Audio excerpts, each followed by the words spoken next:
রাধে রাধে। ওম নমো ভগবতে বাসুদেবায়। ওম নমো ভগবতে বাসুদেবায়। ওম নমো ভগবতে বাসুদেবায়। শ্রীমদ্ ভাগবত চতুর্থ স্কন্দ পোষণম অষ্টম অধ্যায়।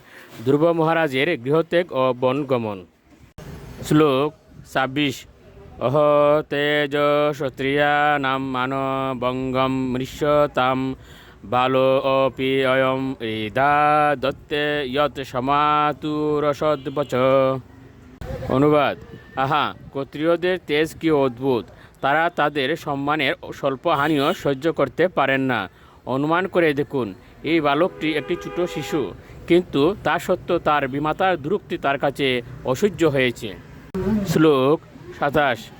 নারদুবাচ নাদুনাইপবমানম তে সম্মানম বাপি পুত্রক লক্ষ্যয়াম কুমারস্য শক্তস্য ক্রীড়নাদিষু। অনুবাদ: মহর্ষি নারদ ধ্রুবকে বললেন, হে বৎস, তুমি একটি বালক মাত্র, যার এখন খেলাধুলায় আসক্ত থাকার কথা।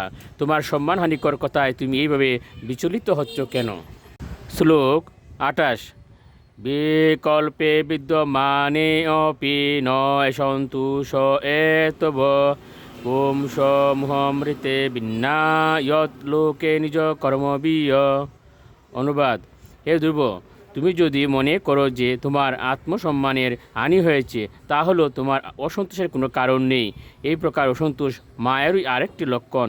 প্রতিটি জীবই তার পূর্বকৃত কর্ম অনুসারে নিয়ন্ত্রিত হয়, এবং তাই সুখ এবং দুঃখ ভোগ করার জন্য বিভিন্ন প্রকার জীবন রয়েছে। শ্লোক ২৯।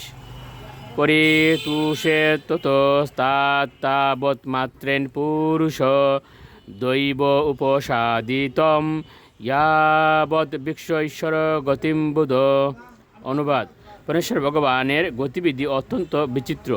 বুদ্ধিমান মানুষের কর্তব্য সেই পন্থা অবলম্বন করে অনুকূল বা প্রতিকূলতার বিচার না করে সবকিছুই ভগবানের ইচ্ছা বলে মনে করে সন্তুষ্ট থাকা। শ্লোক ৩০। অত মাতৃপদিষ্টেন ইউগেনা বরুরুৎসসি যৎ প্রসাদম স বৈ পুংসাম দুরারাধ্য মত মম। অনুবাদ: তুমি তোমার মাতার উপদেশ অনুসারে ভগবানের কৃপা লাভের জন্য ধ্যান যুগের পন্থা অবলম্বন করতে মনস্থ করেছ, কিন্তু আমার মতে কোনো সাধারণ মানুষের পক্ষে এই প্রকার তপশ্চর্যা সম্ভব নয়। পরমেশ্বর ভগবানকে সন্তুষ্ট করা অত্যন্ত কঠিন। রাধে রাধে।